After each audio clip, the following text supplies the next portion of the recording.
Bonjour à tous et à toutes, c'est Gilles Mansillon. J'ai plein de choses à dire aujourd'hui. Je suis un peu comme un journaliste cosmique. Je viens faire des rapports pour ancrer des énergies. Je vais faire ce message en deux parties, hein, enfin une seule vidéo, mais en deux parties. Et, euh, et donc voilà, ce que l'on cherche, c'est vraiment à nettoyer toutes ces vieilles croyances qui sont encore ancrées dans la base. Et donc il n'y a qu'une seule croyance qu'on n'a pas besoin d'enlever, c'est celle que nous sommes des êtres d'énergie qui viennent de la source. Ça, c'est vraiment essentiel, c'est la base de l'opportunité d'ouvrir sa conscience à des choses vraiment inattendues et enfin inattendues, qui nous ramènent à notre vraie conscience, notre pleine conscience. Parce qu'il y a beaucoup de changements qui arrivent, mais ça ne va pas être un changement vers le chaos comme ça peut apparaître. C'est un changement vers vraiment des choses vers l'évolution, hein, et la prise de pouvoir, la prise de conscience de chaque personne à l'intérieur de nous. Il faut arrêter d'attendre, faut arrêter, chacun fait ce qu'il veut, hein, je ne fais qu'exprimer des idées, mais il faut essayer d'éviter d'attendre, d'être dans l'attente d'une intervention extraterrestre, de flash solaire, qu'un gouvernement change pour que les choses changent.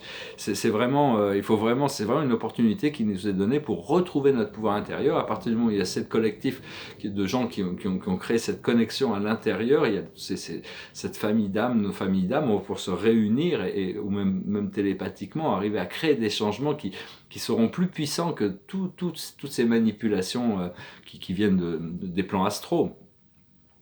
Parce qu'il faut voir la vérité que l'on croit être, que l'humanité a adoptée depuis très longtemps, c'est un petit peu comme c'est un bocal. Et ce bocal, il est en train d'exploser. Il y a des morceaux de verre partout, il ne faut pas se laisser... Il va continuer d'exploser jusqu'à ce que tout soit dissous. Hein. Et, euh, et donc... Savoir que bon, si on a été choisi pour participer à ce procédé d'ascension, c'est parce qu'on a déjà fait ça dans d'autres systèmes stellaires, dans d'autres galaxies, dans d'autres univers. Et on a été blessé, on a guéri, on a ascensionné, on est reparti, on est des experts, hein, vous êtes vraiment des experts, vous avez déjà fait ça, c'est une mission, on a été choisi pour cette mission parce qu'on a vraiment les capacités de pouvoir le faire. On savait que ça allait être difficile malgré tout, c'est toujours difficile. Il faut vraiment reconnecter avec cette douceur et cette beauté de la source. Hein. Il y a cette beauté, cette douceur, cet amour, cette connexion profonde à l'intérieur. Hein. Parce que c'est normal qu'on ne se sente pas qu'on appartienne à ce monde dualisé, froid, mais on appartient à la source, hein, on appartient à des familles galactiques, on appartient à des familles célestes, on a une connexion très profonde et on doit connecter avec notre guide principal pour nous assister tous les jours, pour nous assister avec cette reconnexion, cette reconnexion avec notre source et avec notre collectif ascensionné. Bientôt, les nouveaux ordres de mission vont nous être donnés, on va recevoir ça de manière très claire. Parce qu'on reçoit beaucoup d'aide depuis les plans supérieurs, mais nous sommes la seule personne qui peut vraiment libérer notre programme, clarifier les choses, hein, lâcher prise sur l'ancien, même s'il y a l'ego qui veut rester dans son programme. Et par rapport aux autres, des fois, il y a pas besoin, on n'aura pas besoin de beaucoup parce que tout le monde est en train de se réveiller. On va venir dans la deuxième partie là-dessus. C'est que il suffit de leur donner juste assez, juste assez pour leur permettre de comprendre que le pouvoir est à l'intérieur d'eux, hein, et arriver à vraiment délimiter les limites de ce qui est acceptable pour nous dans notre programme, pour pas rentrer dans tous ces programmes négatifs, hein, lâcher prise, de pas s'engager sur toutes ces choses négatives du monde terrestre. C'est important, ça nous permet au départ de maintenir notre vibration. Après ça, on pourra être appelé à revenir dans ces programmes pour assister, et tout en sachant que tout le monde et toutes les choses et toutes les circonstances ont une valeur d'éducation. Hein. On est en train d'apprendre, c'est un procédé. Et on est tous connectés différemment à l'intérieur. On a tous des visions différentes. Après l'ascension, il n'y aura plus qu'un seul ciel, un seul soleil, un seul Dieu, une seule connaissance, une seule création, un seul être. Tout sera réuni et assemblé. Mais pour le moment, il y a vraiment toutes sortes Et on réagit tous différents. Il y a des choses qui peuvent fonctionner pour nous, qui ne fonctionnent pas pour d'autres personnes. Donc il faut voir qu'est-ce qui fonctionne pour nous. Et, euh, parce qu'il y a toutes sortes d'activités qui ne sont pas naturelles sur Terre, toutes sortes de pollution, de technologies cachées, toutes sortes de choses qui endommagent la planète. Hein. Donc,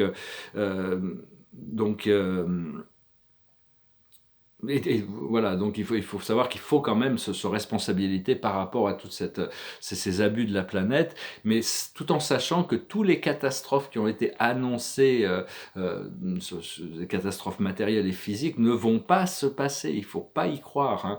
Bien sûr, il va y avoir une montée des eaux, mais on va avoir le temps de se mettre à l'abri, hein. L'humanité va être, pour le moment, il y a toutes sortes de tests qui sont, qui sont faits pour savoir, bon, la Terre, elle a envie de se débarrasser de tous les parasites pour pouvoir donner à l'humanité tout ce qu'elle veut leur donner. Et donc il y a un exercice qui est très important pour finir cette première partie, après je dirai quelques cartes. C'est un exercice qui avait été donné par, je crois que c'est des anges, dans un message hier soir. Moi j'ai fait cet exercice, c'est-à-dire quand vous rencontrez quelqu'un, c'est de dire réveille-toi, je te donne toute ma lumière et mon amour. Et vous parlez à l'intérieur, à son moi intérieur. Alors bon, on peut le faire en méditation aussi, bon je l'ai fait pour toute l'humanité, hein. Réveillez-vous, je vous donne toute ma lumière et mon amour. Puis j'ai isolé les chefs d'État qui me passaient par la tête, je les ai pris un par un, je leur ai demandé de se réveiller. Mais bon, mais on peut faire ça avec des gens, tous les gens, que ce soit nos amis, nos ennemis, tous ces gens qui peuvent nous passer par la tête, c'est juste leur donner de manière neutre, leur dire réveille-toi ou réveillez-vous, je vous donne mon amour et ma lumière. Et ça, vous pourrez voir que bon, il y a quelque chose qui va se passer à l'intérieur d'eux, hein, parce que ça va les réveiller, et le réveil, c'est cette divinité à l'intérieur, va les aligner, va les réveiller, hein. Il va falloir continuer de travailler avec ça. Et donc voilà, je tirais 4 cartes pour voir un petit peu pour la journée.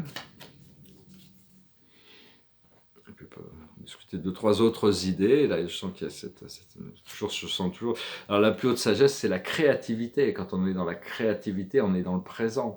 C'est aussi la naissance et la renaissance, la mer, la mère Terre, c'est toutes les forces de la nature qui sont en train de monter leur programme, hein. C'est aussi de ne pas se perdre dans les détails. N'oubliez pas cette idée, il y a le minuscule et l'immensité. Quand le minuscule prend la dominance, l'immensité se retire, mais il y a toujours cette immensité de la vie qui est là partout, et dès qu'on essaie d'interagir avec elle remet toutes les choses en place, elle nous explique les choses. Bientôt, tout notre passé va devenir clair, hein. Il y a cette prise de pouvoir intérieure, tout va vraiment se rentrer en ordre, hein. On va pouvoir comprendre les tenants et les aboutissants de nos propres expériences qui nous ont apporté, qui nous ont amené à notre libération. Ce qu'il faut comprendre, c'est l'outsider, c'est quelqu'un qui se tient en dehors, qui regarde à travers une porte, une réalité dont il n'a pas l'impression de pouvoir faire partie. Mais le cadenas n'est pas fermé, hein. C'est juste une question de briser la chaîne, de savoir que bon, on va se tenir à l'écart autant qu'on est dans notre zone de confort, puis éventuellement on va ouvrir la porte, on va mettre la tête à travers la porte, et puis on va franchir la porte, et on sera de l'autre côté du portail.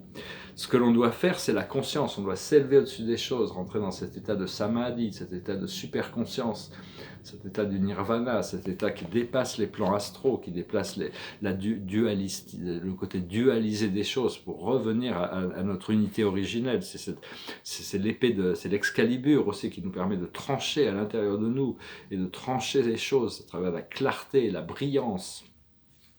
Et l'aboutissant, c'est la voie intérieure. On va pouvoir vraiment s'aligner avec cette voie intérieure. C'est la carte de l'intuition, c'est la mer, c'est Isis, c'est la voie de l'ascension, notre voie intérieure, la voie du cœur, est vraiment le guide qui va nous guider jusqu'à la sortie du tunnel, hein. Ça se rapproche vraiment très très vite. Alors, il y a un petit, je regarde toujours, je suis sur Instagram, on me rejoindre sur Instagram, je montre mes pastels actuellement, de séries de hitching, et puis bon, je regarde, il y a plein de choses qui sont intéressantes, et il y a beaucoup de personnes qui montrent des idées philosophiques. Il y en avait une hier qui était intéressante, j'en ai pris note, c'était Hippocrate, c'était le père de la médecine, qui ne pas nuire, hein, ce qui est quand même important. Et il y avait cette pensée qui disait qu'avant de guérir quelqu'un, il faut lui demander est-ce qu'il est prêt à lâcher prise sur la chose qui a causé sa maladie. Parce que s'il n'est pas prêt à lâcher prise sur la cause de sa maladie, c'est pas la peine de passer du temps à la guérir. Aussi bon que soit le médicament, la cure, la technique, le procédé de guérison, tant qu'il reste une cause, tant qu'il y a des racines, ça va continuer à pousser. Donc il faut arriver à... Il était déjà très sage de savoir que les maladies ont des causes, et donc il faut accepter de lâcher prise sur la cause de notre maladie, pour vraiment pouvoir guérir, hein. Donc, alors je veux dire aussi, on se rapproche du portail de 11-11, c'est un portail très important. Moi, je me souviendrai toujours, le 11 novembre 2011, à 11h11 du matin, j'étais sur mon ordinateur et j'ai mon corps de lumière qui s'est manifesté devant moi comme 2 chevaux de lumière. J'étais dans un chariot et j'ai voulu partir avec. On m'a dit: «Non, non, c'est pas encore le moment». Mais enfin, ce portail du 11-11 sera très, très important. On va recevoir une nouvelle clarté d'esprit qui va venir à nous. Et, euh, et aussi, je voulais commenter sur l'idée que la télépathie, c'est pas forcément de vouloir, à travers notre mental, envoyer une pensée à quelqu'un d'autre. C'est juste une rencontre de fréquences où il y a une communication et qui nous permet d'avoir cette communication, de recevoir ou de voir qu'on envoie des pensées, mais ça peut être, ça n'a pas besoin d'être, on a juste besoin de demander à ce que ce procédé commence pour l'initier sans avoir besoin de contrôler les choses mentalement. Et avec ce portail du 11-11, il y a vraiment la possibilité de guérir, de guérir le divin masculin. Pour ça, il faut invoquer le pouvoir du divin féminin, qui est la force la plus puissante de l'univers, qui est l'amour inconditionnel de la mère, le Tao, la base de la vie. Hein, c'est la vie qui est porteuse, qui fait naître les choses.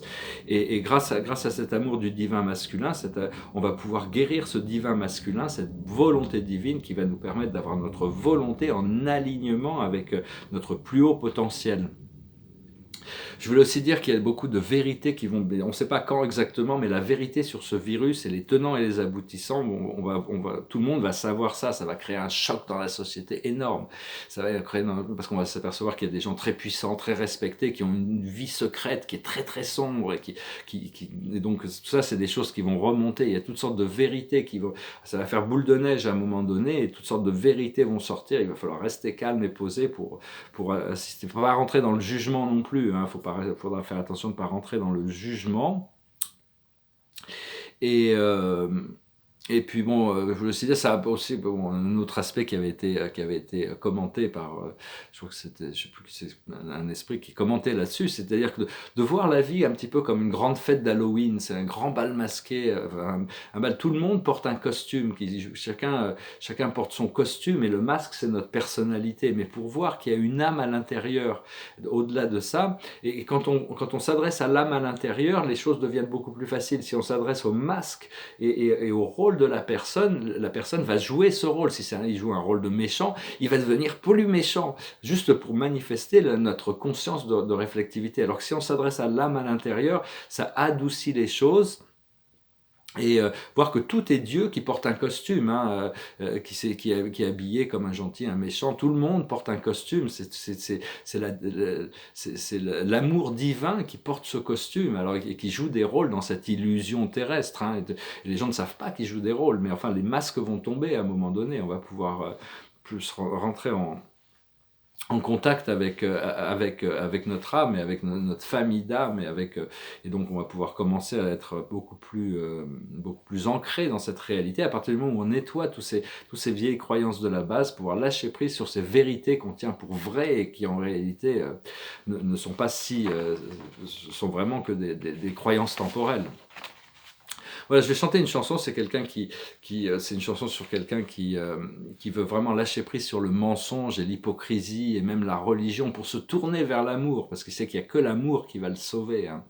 Donc vraiment, c'est ce qu'on va découvrir. L'amour, c'est la plus puissante des forces de l'univers. Ça s'appelle Love Rescue Me, just like this. Love rescue me, come forth and speak to me. Raise me up and don't let me fall. No man is my enemy, my own hands imprison me. Love rescue me. Many strangers I have met on the road to my regret. Many lost to seek to find themselves in me. They ask me to reveal the very thoughts they would conceal. Love rescue me. And the sun in the sky makes a shadow of you and I, stretching out as the sun sinks in the sea. I'm here without a name in the palace of my shame. I said, love, rescue me. In the cold mirror of a glass, I see my reflection pass. See the dark shades of what I used to be. See the purple of her eyes, the scarlet of my lies. I said, love, rescue me. Yea, though I walk in the valley of the shadow, yea, I will fear no evil.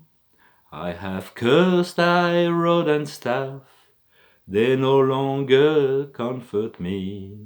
I said, love, love, rescue me. Sha-la-la, sha-la-la-la-la-la, sha-la-la, sha-la-la, sha-la-la-la-la-la. I said, love, love, rescue me. I said, love, climb up the mountain. Said, love, I said, love, oh my love. On the hill of the sun, I'm on the eve of the storm, and my words you must believe in. Oh, I said, love, rescue me. Oh yeah, oh yeah, oh yeah, yeah, I'm here without a name in the palace of my shame. I said, love, rescue me. I have conquered my past, the future is here at last. I stand at the entrance to a new world I can see. The ruins to the right of me will soon have lost sight of me.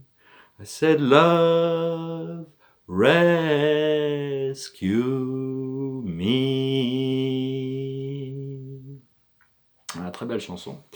C'est U2 qui chantait ça, une chanson de Bob Dylan et un certain nombre d'autres personnes. Bob Dylan a participé, ça se voit dans les paroles d'ailleurs.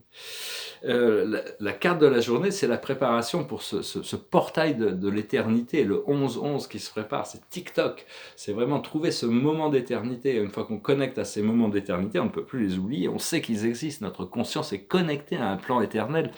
Et donc c'est vraiment, on se prépare pour ce grand portail du 11-11, on ne sait pas encore, on doit vivre dans le présent, c'est dans le présent que le pouvoir se trouve, c'est dans le présent qu'on doit pouvoir agir sur nous-mêmes, mais vraiment aussi se préparer, et puis bon, assister les autres dans leur réveil aussi bien, et puis même nous-mêmes, on doit continuer à se réveiller. Je vous salue, je vous remercie pour tout, et puis je vous dis à très bientôt, Namaste.